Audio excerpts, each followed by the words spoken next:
오늘은 누가복음 24번째 시간으로서 5장 17절부터 26절까지 볼 것입니다. 성경에는 하나님 말씀이 기록되어 있습니다. 성경에는 하나님 말씀만 기록되어 있다고 믿으시면 아멘 하세요. 아멘 하는 사람 손 들어보세요. 성경에는 사람의 말도 있고 마귀의 말도 있고 귀신의 말도 있고 천사의 말도 있고, 자, 그러니까 우리가 성경을 보면서 하나님 말씀이 성경 안에 있다. 그런데 하나님의 의도를 알아야 결국은 하나님 말씀을 아는 것이죠. 이제 그래서 성경을 보면서도 하나님 말씀을 모른다, 나아가서는 하나님의 의도를 모른다 하는 것은 성경을 모르는 것이고, 성경을 세상의 책 중에 하나로밖에 여기지 않는 것이나 마찬가지죠. 이제 땅 속에 수맥이라는 게 있어요. 아무데나 땅을 다 판다고 물이 나오는 게 아닙니다. 바로 수맥이 지나가는 곳을 찾아가지고 거기다가 이제 굴착을 하고 그 다음에 이제 파이프를 박아야 이제 우물이 거기서 나올 수 있는 거죠. 이제 펌프라는 것도 나올 수 있는 거죠. 이제 근데 그 수맥이라는 곳이 어디나 있는 곳이 아니라 그렇게 혈관같이 지나가는 곳이 있다고 말해요.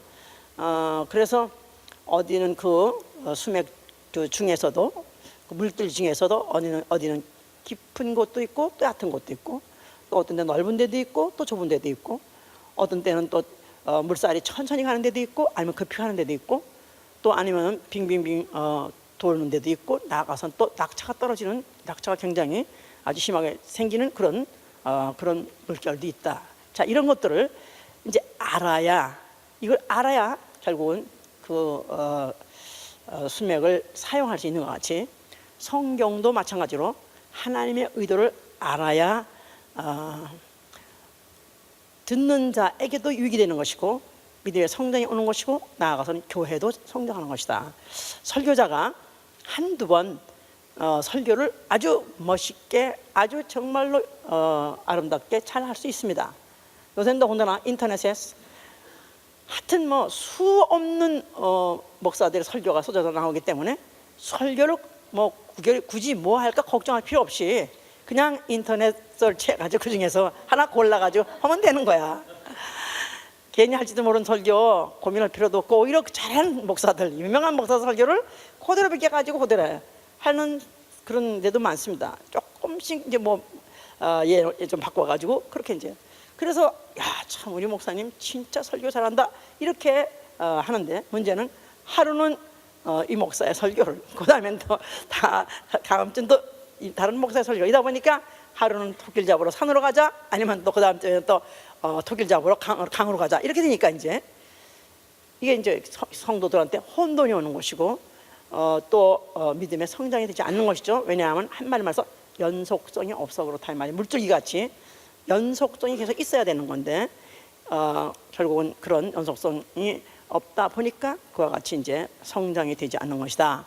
성경의 편집 자체가 그렇습니다. 성경의 편집 자체가 창세기부터 계시록까지 편집을 그렇게 창세기 모세오경 해가지고 쭉 쓰면서 마지막 계시록까지 쭉 성경을 쓴 것들을 이렇게 편집을 했는데, 이것 자체도 무엇이 그들로 하여금 그렇게 성경을 편집한 자로 하여금 성경을 그렇게 편집하게 했느냐 하면 하나님의 연속성을 말하기 위해서, 그 연속된 사건들을 그것을 이제 맥이 끊기지 않게 가게 하기 위해서 이제 사실은 그렇게 이제 편집한 것이다.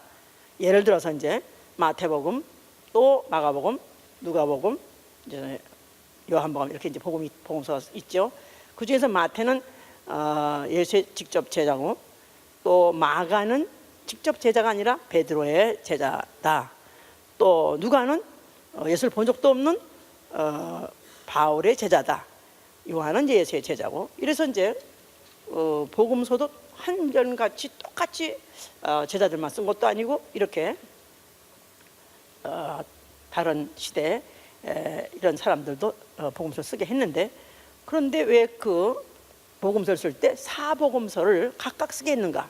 그냥 한 사람에 의해서 복음서를 쫙 쓸 수도 있는데, 네 사람 걸 다 모아가지고 그냥 공통점만 돼가지고 그렇게 쓸 수도 있는데, 어째서 사복음서를 그렇게 나누어서 각각 기록하게 했는가? 또 나아가서는 순서를 쓸 때도 왜 마태복음부터 시작을 했는가? 사실은 그보다도 더 오래된 거는 마가복음이라 그러는데 베드로복음이나 마가복음 똑같은 얘기죠. 그러면 그거부터 시작해서 마태, 그다음에 마태, 뭐 요한 나가서 누가 이렇게 시대별로 차라리 쓰지 않고 왜 마태, 마가, 누가, 요한 이렇게 편집을 했는가? 이것 자체도 다 연속성을 말하게 하기 위해서 이제 기초를 제대로 잘 세우기 위해서 이렇게 이제 쓴 것이다 그 말이에요. 이제 이 학교 공부 자체도 이게 그 왜 검정고시로 뭐 고등학교도 들어가고 검정고시도 대학도 들어간 선 있잖아요. 이제 그래서 이제 같은 뭐 학위를 땄어요. 그래서 결국은 이제 어느 정도 지식도 인정받고 또 나아가서는 또 무슨 그걸로 취직도 했다 이 말이에요. 그러나 그 어떤 기초가 없이 그냥 뛰어서 하는 데는 항상 거기에 위험이 있습니다. 문제성이 있을 수 있어요. 그래서 이제 이 우리 기초 공부, 기초 설정부터 제대로 잘 하는 것이 모든 공부든지 무슨 학문이든지 또 무슨 연구든지 다 그것이 너무나 중요하지 않습니까? 근데 아주 논문에 대해서는 기가 막히게 깔끔하게 아주 또 유식하게 이성적으로 이렇게 잘 쓴 그런 신학자들이 있어요.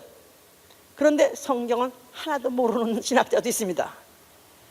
아이, 그럴 리가 있겠어요? 그렇게 생각하는데 미안하지만 신학대학을 나오면서 성경 한 번도 안 읽고 나온 사람 많습니다.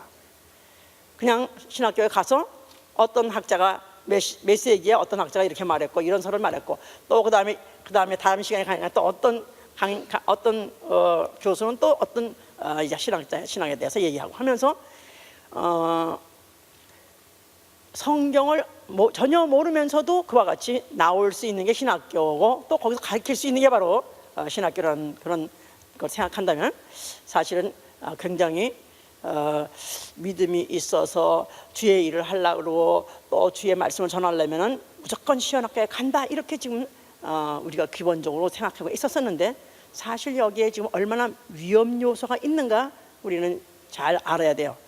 오늘은 우리 교회에다가 제가 조금 우리 뭐 몇몇 무슨 집사님들하고 얘기했었지만은 그러나 우리 전 교회가 우리 교회의 믿음이 뭐며 또 우리 교회 방향이 뭔가를 좀 알기 위해서 자, 이 논문에 대해서 아까 했죠? 신학자들이 논문을 잘 쓸 수 있다. 자, 논문은 논문을 쓰는데 자기 주장을 처음부터 끝까지 말하는 건 논문이 아닙니다. 그건 수필이라고든가 차라리 논문이라는 건 남의 연구한 거, 남이 이미 이전에 아주 이성적으로 나아가서는 과학적으로 증명될 수 있는 것들을 발견하고 또 나아가서는 연구하고 그것을 증명해내는 거, 이것이 바로 이제 논문이라고 그래요. 그래서 이 논문을 써본 사람과 안 써본 사람의 차이, 나아가서는 대학 수료 때 졸업 때 쓰는 논문을 써본 사람하고 대학원을 또 수료하면서 논문을 써본 사람하고 또 박사 논문을 쓴 사람하고 그 사고 구조가 다르답니다. 제가 이번에 한국에 5월 달에 이제 조회에 나갔다가 어떤 이제 동경제에 대해서 박사 논문을 쓰던 어떤 집사님하고 만났어요. 그래서 같이 얘기하면서 처음으로 논문에 다시 한번 생각을 해보게 됐어요. 그러면서 예를 들어서 그러니까 석사 논문 쓴 사람하고 박사 논문 쓴 사람은 게임이 안 된다. 왜냐하면 석사 논문 사람, 박사 논문을 마친 사람하고 사고가 다르대요. 사고하는 방법이 다르고 벌써 그 논리 구조가 다르대. 그러니까 안 써봤으니까 알아야지. 하여튼 그렇다고 그래요. 그러니까 그런 거예요. 그런데 이 논문을 쓸 때 이 논문을 쓰는 사람들이 뭐를 쓰냐? 자기가 뭔가는 문제를 제기하고 그에 대해서 어떤 건 자기가 이제 그것을 갖다 자기가 그 논리를 전개해서 자기가 어떤 결론을 내서 자기 것을 말하려고 하긴 하지만 그거 전에 뭐를 먼저 해야 되냐면 남이 연구해 놓은 거, 남의 이미 발표해 놓은 것들을 충분히 내 것 같이 다 섭렵하고 다 알고 이것도 알고 저것도 알고 다 알고 그러니까 오죽하면 박사야니까. 그러니까 다 해결 다 하고 난 다음에 거기 틈새 없는 거 빈 데다가 내 거 결론은 요걸 말하고자 한다 이렇게 해서 내야 되는 건데, 그냥 그거 전에 논문을 쓰려니까 결국은 남의 것들을 다 완전히 아주 그거를 모든 책들, 수많은 책들을 다 읽어가지고 그걸 가지고 이제 그걸 그거 비교하고 또 그런 것을 갖다 이제 반박하고 또 나가서 또 자기가 주장하고 이런 것들을 해낸다고 그래. 그래서 이제 그 보통 이제 논문 쓰는데 거기에 보면 항상 인용구가 있잖아요. 그래서 코트, 그래서 코테이션, 그러니까 인용구를 이거 어느 시대에 어느 몇 년도에 어떤 사람이 이렇게 말했는데 그 책에 아니면 그 논문집에 어디 몇 페이지에 코테이션 이렇게 말했는데 이걸 그러니까 그걸 수도 없이 그런 걸 나열하고 그걸 비교하려니까 그러는 과정에서 신학, 특별히 신학을 할 때 그 신학자들이 그렇게 성경을 모르는 신학자들이, 내 말은 성경을 모르는 신학자들이 그런 것들을 써놓은 것들을 그걸 연구하고 그거를 연구 정도가 아니죠. 그걸 아주 완전 나중에 연구에다 나중에 심취까지 해버리고 이러다 보니까 결론은 논문을 쓰면 쓸수록, 신학교에 가서 논문을 쓰면 쓸수록 결국은 성경과는 전혀 관계없는, 전혀 성경에서 얻은 믿음이 아닌 전혀 다른 얘기를 하게 되기 때문에 이미 변질이 되어버린다는 거예요. 그래서 신학대학을 들어갈 때는 왜 보통 옛날에 얘기도 있잖아요. 뭐 십자가를 지고 골고다 언덕으로 가자는 노래 부르고 졸업할 때는 다 무슨 돌아와요 부산양 부르다고 하지 않았어요? 그게 그냥 우스갯소리가 아니라 진실로 그렇게 돼 있대요. 정말 그렇게 돼 있대. 왜냐하면 진짜 그렇게 신학을 공부하면 할수록 그들은 어떻게 하면 이성적으로, 어떻게 하면 과학적으로 증명 가능한 그것만 거기 증명하고, 그렇지 않은 거 나머지는 어떤 것다가 그런 것들은 오류다, 뭐 아니면 그런 것들은 그런 것은 중점을 하나도 주지 않고 다 떼놓으면서 진짜 수맥이 지나가는, 정말 하나님이 말아가지고 하시는 의도는 완전히 관계없이 그런 이제 또 다른 이제 설을 만들어내는 바람에 결국은 신학을 통해서 예수를 증거할 수 없다. 결국은 신학을 통해서는 예수의 종이 나올 수 없다. 나아가서 예수의 증인이 나올 수 없다는 게 당연한 것이라는 것입니다. 주의 일을 하고자, 소위 말해서 예수의 증인이 되고 정말 예수의 이 진리만을 나가서 말하는데, 그래도 신학교 간판이 있으면 그래도 훨씬 낫지 않겠느냐. 그런 무슨 무면허 운전한 것 같이 말이야. 무면허자가 무슨 교회를 세웠다. 그러면 뭐 이런 거 좀 말이 많은데, 차라리 아니 그런 거 하나쯤 따가지고 그 다음에 하면 좀 낫지 않겠는가 해서 그런 생각을 했었어요. 그런데 제가 이번에 결심을 했습니다. 실제로 배운 대로 거기다가 점도 획도 더하지 않고 그대로 전하면 성령이 역사하게 돼 있어요. 특별히 잘나서가 아니라, 특별히 말 잘나서가 아니라 그대로 하면 성경의 그 길을 따라서, 그 하나님의 말씀을 따라서 성령은 역사하게 되어 있다 이 말이야. 근데 문제는 이것만 가지고 안 될 것 같으니까 또 뭐를 더하고 신학교에서 배운 걸 뭐 더하면서 믹스해서 하다 보니까 이것도 안 되고 저것도 안 되는 거야. 그러면서 우리가 지금 정말 이 진리를 모처럼 2000년 만에 정말 김 목사님을 통해서 진리의, 즉 하나님의 말씀, 하나님의 의도를 너무나 깨끗하게, 너무 선명하게, 정말 하자 없이 퍼펙트하게 정해놨는데도 불구하고 이것이 제대로 지금 전달 안 되고 제대로 지금 열매가 없는 단계 자체가, 문제는 이제 결국은 오로지 그 성경 안에서 말하고자 하는 그 말씀, 나아가서는 하나님 의도, 그 수맥을, 왜 경락한 사람들 말하죠? 아무데나 침 찔러가지고 나는 게 아니라 맥도 모르면서 침통 흔든다는 말이 있죠. 왜? 장님들이 맥도 모르면서, 경락도 모르면서 침통만 한다. 그럴듯하게 보이긴 하지만 결국은 질릴 때 가서 못 질르면 결국은 괜히 사람 죽이기만 하는 거지. 예? 자, 그러니까 이것이, 그래서 이 성경을 안다는 게 이게 얼마나 축복인지 몰라요. 아멘? 이 성경은 몇십 년 전에 어떤 사람이 말한 게 아니라, 몇천 년 전에 어떤 사람이 말한 것이 아니라, 이거는 수천 년 전에 말씀하신 말씀, 아니 그 이전에 태초에부터 하신 말씀이 기록되어 있는 책이다 이 말이야. 그 말씀이 어떻게 시대적으로 이루어졌는가, 그걸 보는 게, 말하는 게 성경이에요. 만약에 이것을 깨닫기만 한다면 가장 고상한 지식, 진리를 아는 사람이고, 진리를 안다면 모든 것에서부터 자유할 수 있습니다. 아멘. 그러니까 성경은 성령으로 해석을 해야 되는 것이고 성령으로 조명해야 되는 책이에요. 다른 어떤 책은 누구의 도움 없이도 내 머리 가지고 이해할 수 있어요. 내 머리 가지고도 깨달을 수 있어요. 하다못해 삼국지는 3번만 읽으면 다 도통한다고 하잖아. 그런데 성경만큼은 성령의 도우심이 있어야 됩니다. 성령이 깨닫게 하심이 있어야 된다 이 말이에요.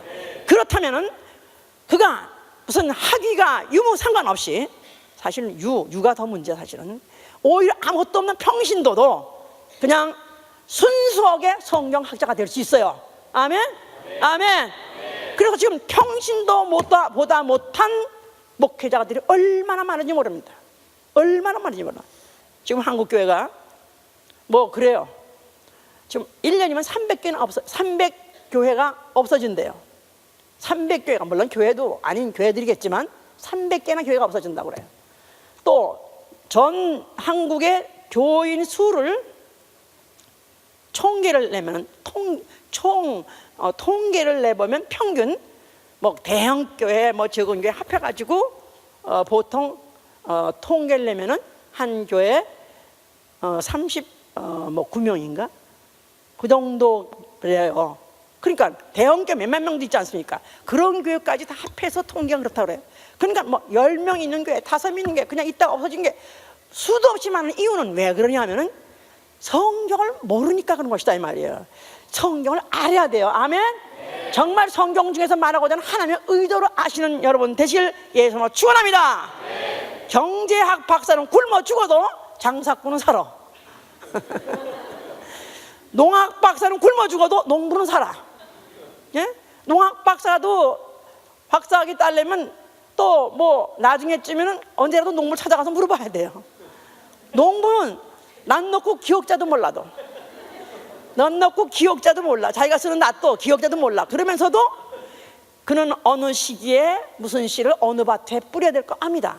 정확하게 그때쯤 뿌려야 되고 또 정확하게 그때쯤에는 모종을 해야 되고 그 정확하게 뭐 어떤 때는 물을 어떻게 물골 내줘야 되고, 이거를 그들은 그냥 체험으로 하는 것이다 이 말이야. 체험으로 하는 거예요.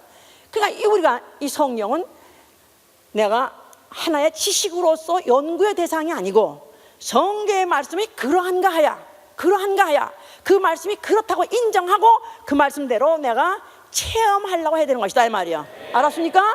예, 그렇기 때문에 우리가 갖고 있는 신앙은 신앙의 자유가 보장돼야 돼요. 알았습니까? 신앙의 자유, 또 신학의 자유, 그러니까 그 성경을 더 배울 수 있는 자유, 나아가서는 체험의 자유. 기독교인에게 3가지 자유가 뭐냐? 신앙의 자유, 신학의 자유, 이거는 누구든지. 근데 캐톨릭에서는 신학의 자유가 없습니다. 사제만 하는 것이다 해가지고 평신도들 때는 성경 아예 주저놨었어요. 또 지금도 개신교에서도 많은 교회에서도 목사들끼리 하는 말이 있어요. 그 성경 공부 가르치지 마 교인들한테. 그거 골치 아파. 성경 공부 가르치지 말래. 골치 아프대. 왜냐면 그거 뭐 따져대고 왜 그래요 저 그러면 목사가 골치 아프고 또 나가서는 교만한 것들이 나와가지고 목회하기 힘들어. 그래서 그냥 믿습니다. 아멘. 그러면 그냥 아멘. 그러면 그냥 따라만 해. 이렇게 맺는다 이 말이에요. 자, 이러니까 교회도 무식하고 교인도 무식하고 이러다 보니까 개개인의 믿음도 성장하지 않을 뿐만 아니라 교회도 성장하지 않을 뿐만 아니라 그리스도의 나라가 정말 하나님 원하시는 대로 그와 같이 확장되지 않는 그런 안타까움이 너무나 그러기에 정말 슬픈 문제가 거기 달려있다 이 말이야. 자, 이 누가복음을 누가가 기록한 목적이 있다 그랬었어요. 누가복음 1장 1절에서 4절 얘기하네요.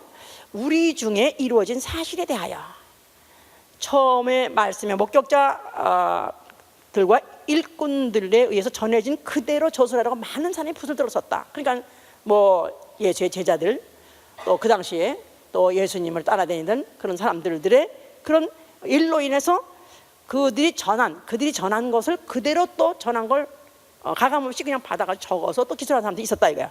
그러나 누가는 나는 그렇게 하지 않고 나는 모든 일의 근원부터 자세히 살폈다 그러셨어요. 그래서 그는 예수를 알기 위해서 예수 이전 사람들을 알기 위해서 알으려고 선지를 알았고 선자 또 그저 율법도 알아보고 그리고 나아가선 태초에 계신 하나님의 의도까지도 그는 결국은 알려고 연구하고 그야말로 그가 파고 들어가서 그 전체를 파악한 보고서를 데오빌론 때 이제 그 전한 것이죠. 그 데오빌로라는 사람은 데오라는 게 그리스 말로 하나님이라는 뜻이고 빌로란 말은 사랑이라는 뜻이에요. 그러니까 하나님을 사랑하는 자. 이름 좋은 괜찮으니까 사실은 이게 그래서 이 하나님을 사랑하는 자에게 이제 내가 이렇게 보고합니다. 믿는 바를 더욱더 확실하게 알게 돕도록 내가 이 편지를 씁니다. 이렇게 쓴 건데 오늘날에도 하나님을 사랑하는 자에게 바로 누가의 그 보고서가 우리에게 도움이 되시길 예수님으로 축원합니다. 네. 자, 누가복음 5장 17절에 지금 읽었어요. 하루는 가르치실 때 갈릴리 각촌과 유대와 예루살렘에서 나온 바리새인과 교법사들이 앉았는데 병을 고친 주의 능력이 예수와 함께 하더라 그랬었어요. 자, 여기 지금 한 중풍병자가 거기 예수 앞에 이제 오게 됐다 그 얘기를 쓴 거예요. 여기 지금 뭐 예수님이 병 고칠 때 보통 한 이름을 쓴 경우는 딱 한 사람밖에 없습니다. 디메오의 아들 바디메오밖에 없어요. 나머지는 다 한문둥병자 또 어떤 소경이 그래서 한이라는 이렇게 말해도 자체가 뭐냐면 예수의 전도의 대상 나아가서 예수가 만나고자 하는 대상은 전 인류를 말한 것이다. 그렇기 때문에 전인 전도 나아가서는 예수 그리스도의 전인 전도 나아가서는 예수 그리스도의 전인 순방이라고 말할 수 있다. 그래서 for the whole man 그래서 무슨 preaching for the whole man 그래서 전 인류를 대사 어떤 사람을 내놓고만이 무슨 얘기를 한다면 그 사람에 관한 얘기만 아니라 전 인류를 대해서 말하는 것이고 어떤 병자를 고칠 때 바로 그 병자 하나만이 아니라 다른 모든 그 병자 그런 병을 알고 있는 그런 모든 사람에게 똑같은 메시지요. 나아가서는 전 병자들에게 전하는 똑같은 다 그런 메시지인 것이다. 그러니까 중풍병자를 만약에 고쳤다 이거야. 그러면 중풍병자가 그 사람 하나뿐이었냐면 그 사람 말고도 또 있습니다. 또 그 후에도 여러 군데서 고쳤어요. 소경도 그렇습니다. 소경도 어떤 소경은 예수님이 직접 만져서 고쳐주기도 하고 또 어떤 소경은 연못에 가서 뭐 물 씻고 와서 고쳐주게 했어요. 또 귀신 든 사람도 그렇습니다. 어떤 사람 회당에 있는 사람은 귀신 쫓아주기도 하고 어떤 때는 또 무덤 사이에 있던 귀신들도 쫓아줬다. 자, 그러니까 그리스도의 신유 자체가 전인 치유 나아가서는 전인 구원이다 이 말이야. 그리스도의 신유는 전인 치유요 전인 구원이다. 자, 그 말은 나는 다 괜찮은데 나는 혈압만 높아요. 그러니까 다른 데는 관심이 없어요. 여기는 다 감사. 혈압이 왜 없을까 성경에는? 나는 다 괜찮은데 나는 당뇨병에 왜 당뇨병이 여기 없을까? 그러니까 나는 예수하고 관계없다. 그럴 수 있느냐 이거야. 그럴 수 없다 이거야. 그러니까 예수께서 보실 때 모든 한 사람을 볼 때 전 인류를 보는 것이다. 그래서 예를 들어서 이제 속에 눈을 뜨져서 눈을 고치시고 또 무슨 벙어리 말 못하는 자에 그 말 못하는 자에 또 말하게 하시고 입을 열어서 말하게 하시고 귀를 못 듣는 자에게 또 귀를 열려주시고 또 걷지 못한 자에게 걷게 하시고 허리가 꼬부라졌는데 허리를 펴주시고 또 들것에 누워있는 자에게는 또 일어나게 하시고 그래서 한 사람 한 사람 여러 각색병자는 각분 다 고쳤습니다. 그래서 결국 뭐 같으냐면은 한 사람이 마치 전신마비 걸렸다 이 말이야. 전신마비. 그럼 전신마비를 뭐 한 분 고쳐가다가 결국 마지막에 다 고치는 것 같지. 그래서 병자를 이 각색병자를 하나 고쳐가면서 결국은 결국은 고쳐서 뭐 하려고 그러냐면 그 육체를 병 고치는 것으로서 목적이 아니라 그 고침으로 인해서 그들로 하여금 영적으로 주는 메시지를 받게 하려고 한 것이다 그 말이에요. 그리스도의 신유는 그리스도의 육체로 오신 목적이 아니다. 그것을 통해서 그 다음 메시지를 주려는 것이다. 영적으로의 치유, 영적으로의 구원을 주시려고 그분이 그렇게 이제 능력을 행하시고 신유를 행하신 것이다. 자, 그러다 보니까 이제 오늘 이렇게 하루는 길 가실 때, 그러니까 그런 중에 하루다 그 말이죠 이제. 그런데 거기에 갈릴리에서 온 사람들, 각처에서 각촌에서 온 사람들, 유대와 예루살렘, 그냥 전 이스라엘 지역에서 다 모였어요. 얼마가 모인지 모르지만은 모든 갈릴리, 유대, 예루살렘 하면 완전히 이스라엘 퍼져 있는 그런 전 나라인데 전국에서 다 사람이 골고루 다 왔다 그 말이에요 이제. 그러면서 그런 동시에 또 거기에 아주 유명한 아주 그런 바리새인도 앉았었고, 또 나아가서는 교법사도 앉았더라 그랬었어요. 거기 교법사라는 그 교법사는 영어로 doctors예요. 박사요. Doctors of Laws. 그래가지고 율법 박사예요. 이건 다시 말하면 누굴 말하냐면 서기관을 말한다 이 말이에요. 바리새인과 서기관들까지 앉아있더라. 그냥 각 지역에서 안 온 데가 없이 다 왔고, 나아가서는 소위 말해서 믿음이 있다는 사람 쳐놓고 또 아주 급수 있는 사람들도 다 거기 와 앉았더라 이 말이에요. 자, 그랬는데 그때 예수에게 병 고치는 주의 능력이 예수와 함께 하더라 하셨어요.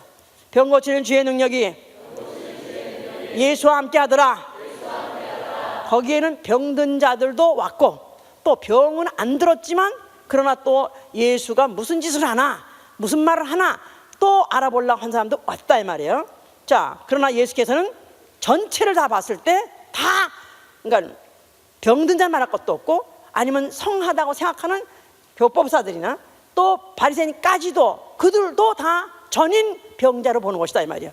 전인 구원받아야 될 사람으로 알고 있었기 때문에 예수가 그렇게 그 다음에 그 말씀을 여기서 계속 이 다음에 말씀을 진행하는 것이다 그 말이에요. 자, 여기 지금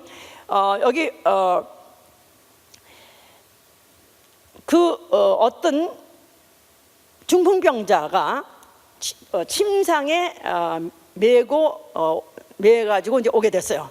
그런데 그 사람들이 하도 많이 인산인해가 있더라 그러지 않아서 너무 사람이 많다 보니까 도저히 그 출구를 찾아가지고 아니면 출구를 열고 그 집에 들어갈 수가 없게 됐어요. 이미 그 집안에도 하나 갔대요, 집 바깥에도 하나 갔대요.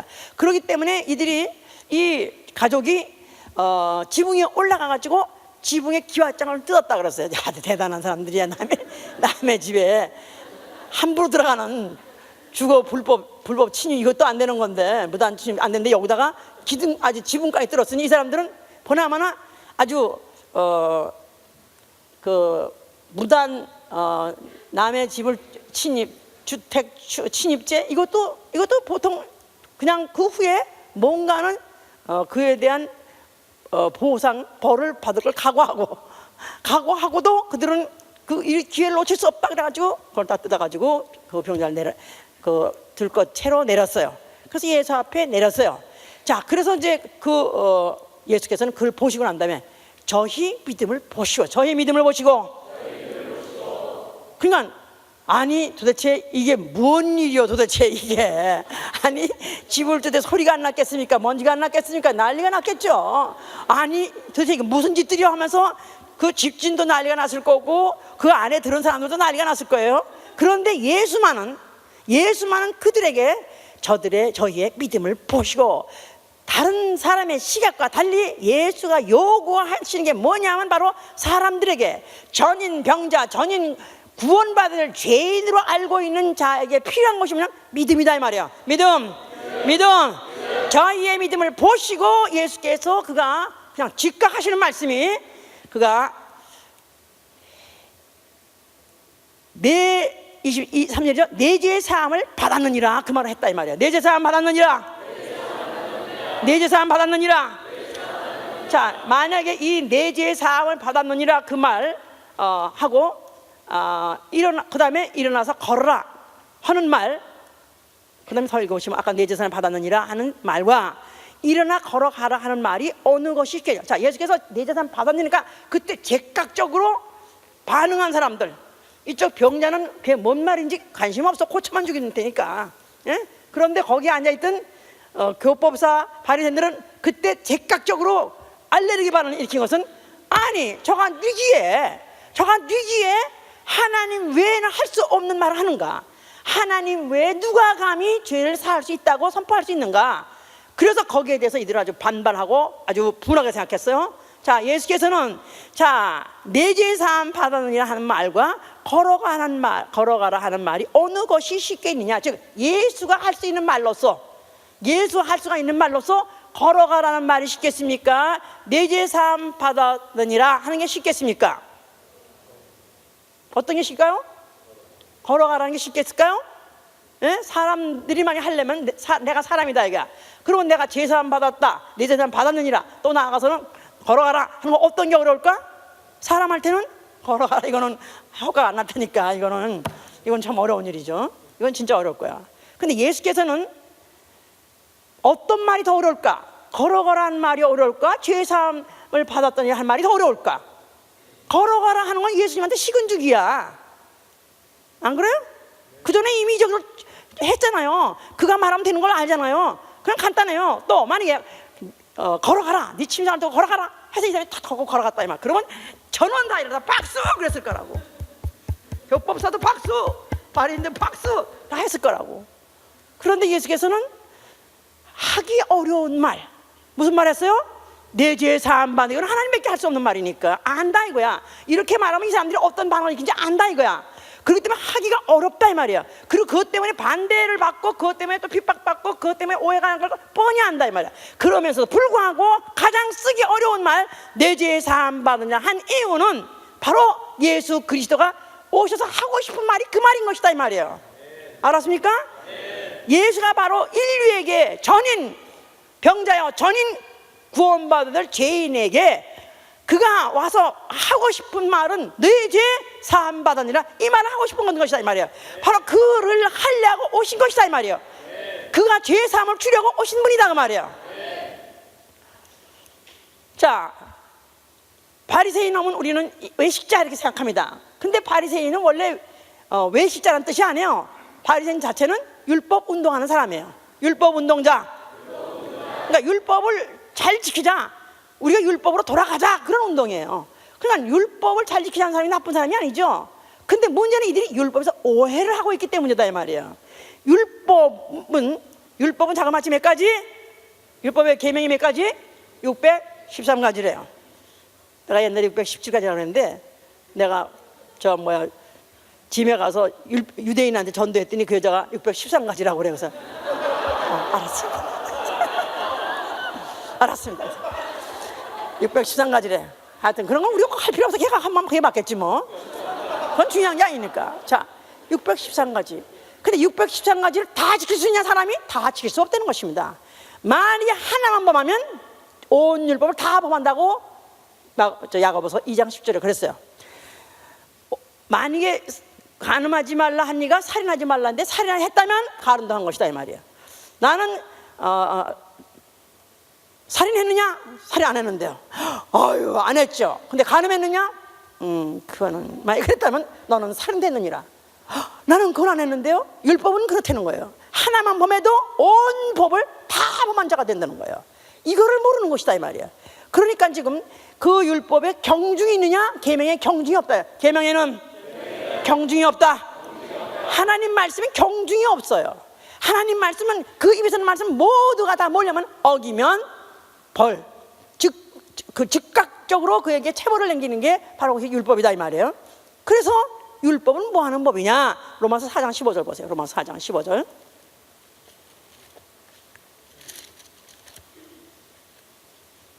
우리가 이렇게 공부를 하나하나 다 하면서 모든 말씀들이 여기저기 연결이 다 터져야 돼. 다 터져야 돼. 이해가 안 되거나 아니면 서로 간에 충돌하는 부분이 없이 모든 부분이 다 터져야 돼. 15절 보시면 율법은 진로를 이루게 하나니 율법이 없는 곳에는 범함도 없느니라. 자, 율법이 없는 곳에는 범함도 없느니라. 하나님이 왜 모세를 통해서 율법을 주셨을까? 율법을 범하면 진로가 온다 이 말이에요. 하나님의 wrath, the wrath of God, 하나님의 체벌을 주신다 이거야. 그러나 율법이 만약에 없었으면 죄도 없었을 뻔했다. 죄를 죄인지도 모를 뻔했다 그 말이에요. 그런데 인류가 조상 아담으로부터 전 인류는 한 사람이 범죄함으로 5장 12절 보세요. 이러므로 한 사람으로 말미암아 죄가 세상에 들어오고 죄로 말미암아 사망이 만나니 이와 같이 모든 사람이 죄를 지었으므로 사망이 모든 사람에게로 이르느니라. 죄가 율법 있기 전에도 세상에 있었으나 율법이 없을 때는 죄를 죄로 여기지 않느니라. 율법을 범하면 체벌을 죽이고 하는 이유는 율법을 범하는 건 죄다. 근데 그 죄는 율법 있을 때부터, 율법이 발표한 이후부터 있는 것이 아니라 그 이전에 조상 아담부터 죄가 있었기 때문에 그 죄를 죄로 알게 하는 것이다. 그래서 이제 7장에 보니까 9절에 보면 9절에 보니까 전에 법을 깨닫지 못할 때는 내가 살았더니 계명의 이름에 죄는 살아나고 나는 죽었었도다. 생명에 이르게 할 그 계명이 내게 대하여 도리어 사망에 이르게 하는 것이 되었도다. 죄가 기회를 타서 계명으로 말미암아 나를 속이고 그것은 나를 죽였는지라. 이러보건대 율법도 거룩하고 계명도 거룩하고 이러며 선하도다. 그런즉 선한 것이 내게 사망이 되었느냐? 그럴 수 없느니라. 오직 죄가 죄로 드러나기 위하여 선한 것으로 말미암아 나를 죽게 만들었으니 이는 계명으로 말미암아 죄로 심히 죄되게 하려 함이라. 하나님이 율법을 주신 이유는 죄를 심히 죄되게 깨닫게 하도록, 율법을 범하는 것만이 죄가 아니라 그 이전의 조상부터 유전된 영이 갖고 있는 원죄를 깨닫게 하고 그것 때문에 나는 죽었구나. 그래서 로마서 7장은 결국은 결론이 오라 나는 죽었구나 이거로 끝을 맺는 것이다. 오라 나는 죽었구나. 계명을 알면 알수록 나는 죽었구나. 그것을 알게 하는 게 율법의 기능이다. 그 율법의 용무가 그래서 정죄, 바로 유죄를 판정하는 게 바로 율법의 용무다 그 말이에요. 그러니까 병자가 병원에를 갑니다. 그러면 가자마자 의사가 대충 안색을 보고 그 다음에 그냥 무조건 누세요 하고 배를 쫙 가르는 게 아니라 그러면 시퍼런 칼 들고 만약 배를 가르면 이 사람은 살인 의도야. 그런데 이제 의사가 먼저 그를 갖다가 진단을 면밀히 하고 뭐 엑스레이 찍고 MRI 찍고 그래가지고 결국 그가 여기 암덩어리가 배에 종양이 지금 몇 개입니다. 가르지 않으면 죽습니다. 아이고 죽었구나.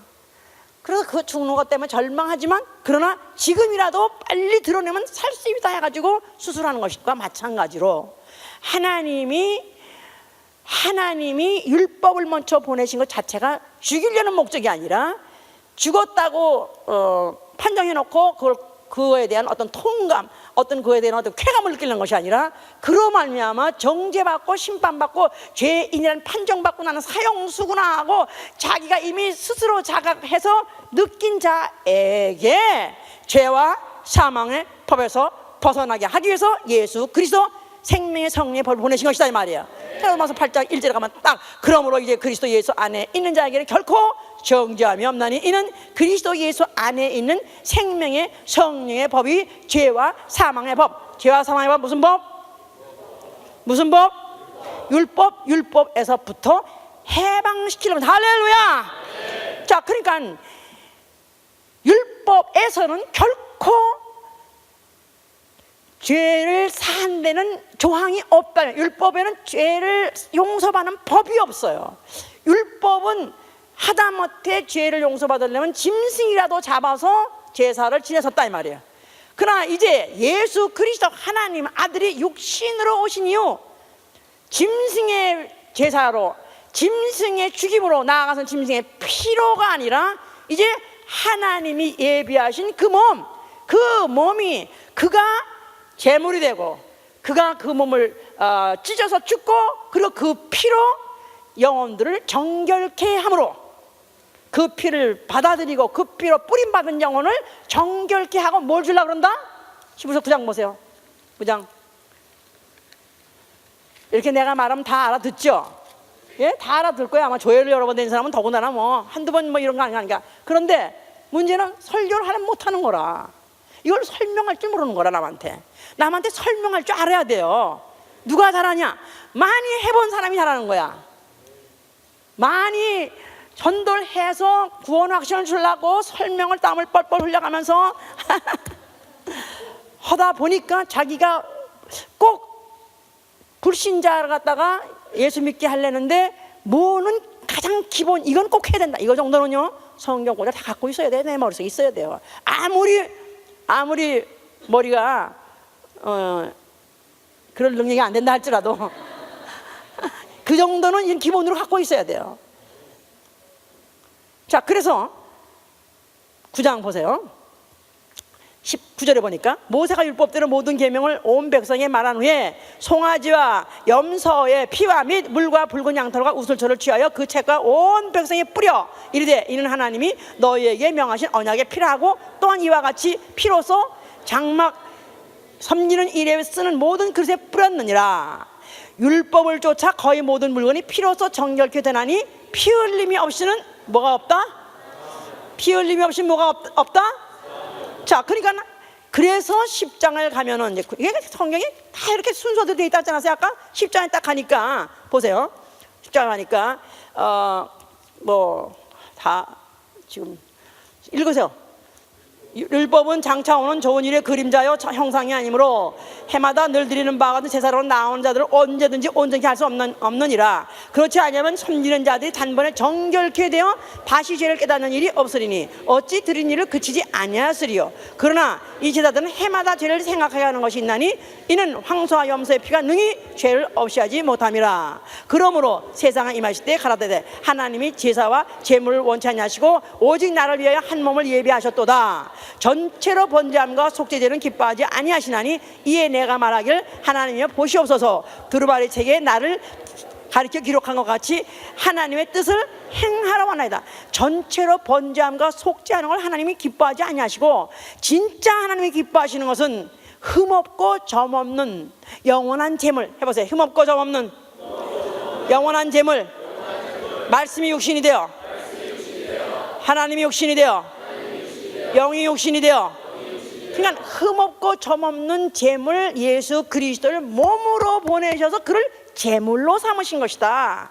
자, 그래서 여기 또 읽으시면 위에 말씀하시기를 제사와 예물과 전체로 번제함과 속죄제는 원치 아니하시고 기뻐하지 아니하셨고 이는 다 율법을 따라 드린 것이라. 그 위에 말씀하시기를 보시옵소서 내가 하나님의 뜻을 행하러 왔나이다 하셨으니 그 첫 것을 피하시면 둘째 것으로 세우려 하십니다. 이 뜻을 쫓아 예수 그리스도의 몸을 단번에 들이심으로 말미암아 우리가 거룩함을 얻었노라. 제사장마다 매일 서서 섬기며 자주 같은 제사를 드리되 이제는 이 제사는 언제든지 죄를 없게 하지 못하였거니와 오직 그리스도는 죄를 위하여 한 영원한 제사를 드리시고 하나님 우편에 앉으사 그 후에 자기 원수들로 자기 발등상이 되게 하실 때까지 기다리시나니 저가 한 제물로 거룩하게 된 자들을 영원히 온전케 하셨느니라. 할렐루야.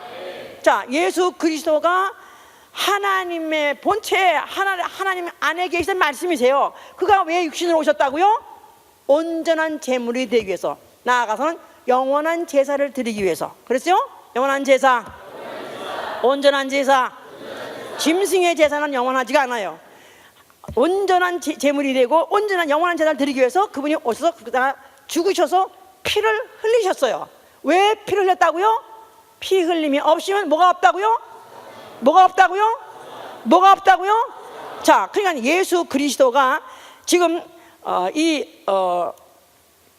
여기 아까 중풍병자를 고치시면서 그가 얼마든지 일어나 걸어라 그랬으면 그 인기는 더 충천했을 거라고요.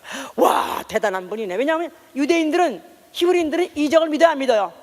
이적을 너무 좋아해요. 표적을 너무 좋아해요. 오히려 무슨 뭐 헤롯 왕 이런 사람들도 표적 보기를 아주 궁금해가지고 한번 해보라 그러지. 그래가지고 어떻게 하면 예수를 한번 이적을 한번 어떤 무슨 묘기, 왜 궁중에서 왜 묘기 하잖아요. 응?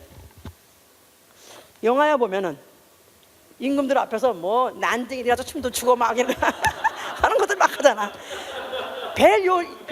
그런 요상한 짓을 하면서 임금이 즐거워한다고. 근데 그때 이 헤롯이 궁금해가지고 예수의 표적을 보기를 궁금해서 한번 어떤 신기한 뭘 볼까 이렇게까지 생각할 정도로 그들은 표적을 사모한 사람이에요. 그런데 예수께서 일어나 걸어야 해서 그냥 보냈으면은, 걸어갔으면 얼마나 예수님이 더 그가 인기가 더 충천할 것이고, 나아가서는 그가 어디든지 그가 말을 하는데 사람이 다 모이지 않겠어요? 그런데 예수가 이런 말 하면은 보나마나 이제 굉장한 반응이 나타날 거고 앞으로 해방받을 걸 뻔히 알면서도 그가 감히 하나님이 할 수 없는 말, 죄 사함받아 한 것은 바로 예수가 바로 그 오신 목적이요, 인류에게 가장 주고 싶은 바로 말씀이 바로 내 죄 사함 받았느니라, 그 말이다 이 말이에요. 아멘, 할렐루야. 자, 그 당시에 병자들은 다 어떤 인식을 갖고 있냐면 죄인이라는 인식을 갖고 있었어요. 그래서 어떤 소경이 고침받고 난 다음에 무슨 바리새인들한테 뭐라고 설명하니까, 아니 네가 날적부터 죄인으로 태어나서 누구한테 가르치냐 할 정도로 아주 유대인들의 뿌리 깊은 인식이 뭐냐면, 선입관이 뭐냐면 죄인 이퀄, 아니 병인 이퀄 죄인이에요. 병인 즉 죄인 해보세요. 자, 그러니까 이 병자가 병이 낫는 게 소원해서 왔지만은 그 사람에게 죄 사함을 받았니라 했을 때 이 사람한테는 이게 실감 나는 거예요? 아니면 이거 현실적이야? 아니면 뜬구름 잡는 식이야? 이거 뭐 하는 소리야 도대체? 나는 지금 그게 문제가 아닌데, 이거 관심도 없는데. 지금 그런 사람 천재입니다. 지금도 그냥 무슨 신유 집회, 무슨 뭐 능력 있는 분이 오셨다 하면 무슨 재산이고 나발이고 관심도 없어. 그저 한 머리 한번 손 얹어주고 그저 한번 어떻게든 장풍이라도 해서 그냥 하여튼 한번 쓰러지고 하면 이런 거나 해가, 그걸 원하는 사람 많아요. 예수께서 궁극적으로 원하시는 것은 내 죄 사함 받으니라, 이걸 주고 싶은 것인데, 그렇기 때문에 그 병을 고쳐주신 것이다 이 말이야. 알았어요? 그러니까 병인 하면 죄인으로 돼 있으니까 그 병자를 고쳐줌으로 네 죄 사함 받았다는 걸 실감나게 하는 것이다 그 말이에요. 물론 그렇다고 해서 그가 예수가 아직 죽지 않았기 때문에 완전 받은 건 아닙니다. 그러나 그에게 그런 권세가 있다는 것, 즉 죄사함의 권세, 나아가서는 치유의 권세, 이걸 동일한 것이다 이 말이야. 해보세요. 죄사함의 권세, 치유의 권세, 이걸 동일해서 그가 죄사함을 줄 수 있는 분이라는 걸 가르쳐주기 위해서 그의 병을 고쳐주신 것이다 그 말이에요 이제. 자, 그래서 이제 이 고치고 나니까, 그래서 인자가 땅에서 죄 사는 권세가 있는 줄 너희로 알게 하는 것이다. 그래서 먼저 죄사함부터 그 말부터 해놓고 나중엔 일어나 걸어가라 그랬었어요. 그래서 그 사람이 들고 그가 이제 걸어가더라. 그러면서 하나님께 영광을 돌리더라. 그랬더니 모든 사람들이 다 하나님께 다 덩달아서 하나님께 영광을 돌리면서 심지어는 두려워까지 하더라. 우리가 오늘날 정말 신기한 걸 봤네. 야, 이거 세상에 이건 정말 있을 수 없는 일이야. 어떻게 이런 걸 우리가 봤지? 그러면서 그들이 아주 신기하게 생각하고 갔는데, 그들이 뭐에 대해서 충격을 먹었냐면 병 고치는 능력이 예수와 함께하는 걸 본 것이다 이 말이야. 병 고치는 능력이 예수와 함께 하시다. 자, 병 고치는 능력이 나와 함께 하실 예수를 축원합니다. 자, 함께라는 말 자체가 구약에서는 함께란 말을 안 쓰고 구약에서는 동행이라는 말을 쓴다 그랬죠. 에녹이 하나님과 함께 동행하더라, 창세기 5장 25절에. 또 노아도 하나님과 동행하더라, 창세기 6장 9절에. 또 이스라엘도 하나님과 동행하는 걸 뭘로 그들이 느꼈냐면 불기둥과 구름기둥으로. 또 나아가서는 발전해서는 언약궤로, 또 나아가서 발전해서는 성소가 그들 중에 있는 것으로서 하나님이 그들과 함께 있는 것을 그들이 알았다 이 말이에요. 자, 그런데 예수께서 병을 고치는 것을, 병 고치는 능력이 그와 함께 있는 것은 무엇을 그가 나타내고자 하는 것이냐면 하나님이 자기와 함께 하신다는 걸 나타내시려고 하신 것이다 이 말이에요. 병 고치는 능력, 하나님이 예수와 함께 하심. 자, 그는 원래 아버지와 함께, 하나님과 함께 하신 분이에요. 요한복음 1장 1절에 태초에 말씀이 계시라, 이 말씀이 하나님과 함께 계셨으니 그 말씀은 하나님이라. 그래서 예수는 태초에 창세전에 하나님과 함께 하셨었어요. 그럴 때 말씀이라 하고, 그리고 그가 육신으로 왔을 때 그걸 누구라 그래요? 아들이라 그래요. 그래서 하나님에서 분리해서 나온 것 같지만 분리하지 않고 하나님이 함께 하신다는 걸 뭘로 나타내냐면 병 고치는 능력으로 나타내신 것이다 이 말이에요. 알았어요? 그래서 요한복음 8장 16절에도 아버지는 나와 함께 하시니라 그랬고, 사도행전 10장 38절에도 성령이 나사렛 예수에게 기름 부으심에 그에게 착한 일을 행하게 하셨으니 그가 모든 각색병들을 고치서라. 이는 하나님이 그와 함께 하심이더라 그랬었어요. 그래서 병 고치는, 예수의 병 고치는 능력 해보세요. 하나님이 함께 하심. 자, 그런데 오늘날 예수 믿는 사람, 그리스도인, 성령이 우리와 함께 하시는 것입니다. 예수와 함께 하시던 성령이 그가 하늘로 올라오시고 난 다음에 그가 보내셨을 때 그 성령이 우리와 함께 하신다고 말이에요. 그래서 요한복음 14장 16절에 내가 가면 아버지께 성령을, 보혜사 성령을 내가 구해서 너에게 보내줄 테니 그는 너희와 함께 영원히 함께 하실 것이다 그랬죠? 나아가서는 마태복음 28장 20절에는 세상 끝날까지 너희와 함께 하시겠다 그랬었어요. 자, 성령이 내 안에 계시면 아멘 하세요. 하나님이 나와 세상 끝날까지 함께 하신다 그 말이에요. 자, 그렇다면은 예수도 하나님이 그와 함께 하시니까 그가 가는 곳마다 만나는 병자마다 그가 병을 고치셨다 그 말이에요. 병 고친 능력이 나타났다 그 말이에요. 자, 그러면 우리가 그리스도인, 만약 제자라면은 뭐를 구해야 될까? 하나님이 우리와 함께 하시는 걸 구해야 되겠죠? 구할 필요 있어요, 없어요? 구할 필요 있어요, 없어요? 이미 함께 하셔요. 구할 필요 없어요. 함께 하신 것을 내가 체험하는 것이고 증거해야죠. 나아가서는 과시해라 그 말이에요. 아멘? 예수 그리스도가 바리새인, 교법사 그런 사람 보기에 하나님의 지식에 대해서, 성서의 지식에 대해서 모자라는 것 같이 보였었지만은, 그러나 병 고치는 주의 능력이 그와 함께 하시고 그와 같이 중풍병자를 일으킴으로 인해서 그가 하나님이 보내신 자 대신 하나님의 아들이라는 것을 그가 증거하셨다 이 말이에요. 나아가서는 과시하셨다고 할 수 있다 이 말이에요. 그와 같이 오늘날에도 만약에 내가 예수 믿는 사람이라는 것을 내가 나타내기를 원하시면 아멘 하세요. 나는 예수의 제자인 걸 증거받기만 아멘 하세요. 예수의 제자들이 마태복음 10장 1절 8절 9절에 들었어요. 예수께서 그들에게 병 고치는 능력을 주셔라. 귀신 쫓고 또 약한 것을, 모든 약한 것 고치는 권능을 주셔라. 또 너희들이 동리에 들어가서면서 천국을 전파하라 하면서 모든 병자를 고치고 죽은 자를 살리며 문둥 병을 깨끗이 하고 귀신을 쫓아내라. 그래서 이런 능력 행하는 거, 이적 행하는 건 제자들에게 당연히 하도록 권리를 주셨으니 예수의 이름을 주신 것이다 이 말이에요. 아멘. 제자 아니다도 70인들도 누가복음 10장에 보면은 그들이 똑같이 그런 능력을 부여받고 나갔더니 나가서 귀신을 쫓는데 귀신이 항복하도이다 하고 와서 보고했다 이 말이야. 할렐루야. 바울도, 예수를 본 적 없는 바울도 그가 죽은 자를 살렸죠. 유소라는 청년이 그냥 다락가에서 떨어져 가지고 죽어 있는 걸 갖다가 그걸 갖다 혼이 돌아오겠다, 살게 했다 그랬었어요. 자, 또 귀신도 쫓았다 그랬죠.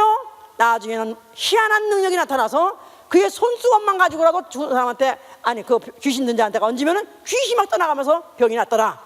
이런 능력은 성경의 창세 때부터 시작해서 창세 때부터 하나님의 능력이 전 성경에 흐르는, 마치 수맥과 같이 흐르는 하나님의 능력이다 이 말이에요. 아멘. 이것을 우리가 부인하고 부정하고 하니까 결국은 사랑 타락만 하는 것이다 이 말이에요. 하나님의 능력에 대해서는 인정하지도 않고 또 추구하지도 않고 사모하지도 않고 그냥 기독교를 하나의 사상 운동화 시키게 뭐냐면 사랑 타령하는 거예요. 사랑해야죠. 사랑해야 돼요. 계명해야 돼요. 그러나 사랑만 주장하고 생활로만 하는 것이 아니라 병든 자에서 병을 고쳐주는 것이 사랑의 최고의 표현이다 이 말이에요. 아멘. 그러니까 우리 믿는 자들도 오늘날 믿는 자에 따르는 표적은 이것이니 예수의 이름으로 귀신을 내쫓고 또 손 얹은 즉 병이 나으리라.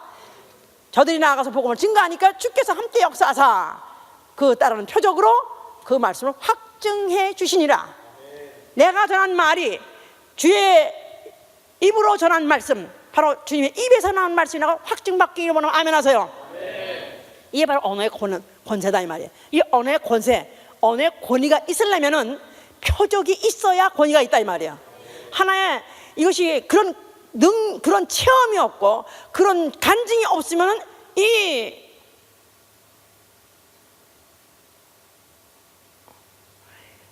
이런 하나의 또 설교도 하나의 성경 공부 무슨 내용도 다 또 하나의 이론이 될 수 있다 이 말이에요. 이론 가지고는 예수가 증거되지 못합니다. 아멘. 이론이 아니라 실체가 나타나야 된다 이 말이에요. 아멘. 그래서 교회도 또 교인도 예수와 함께, 예수가 지금도 함께 하신다는 것을 나타내야 된다 이 말이에요. 증거해야 된다 이 말이에요. 아멘. 우리 교회는 집사들도 귀신 쫓고 또 병 고치고, 구역장도 또 병 고치고, 나아가서는 구역이 합심해서 또 귀신 쫓고 병 고치고 이런 일을 합니다. 다른 교회에서 이런 일을 했다가는 교회가 난리가 납니다. 만약에 다른 교회에서 무슨 어떤 구역장이 귀신 쫓았다 그러면 교회 나가야 돼.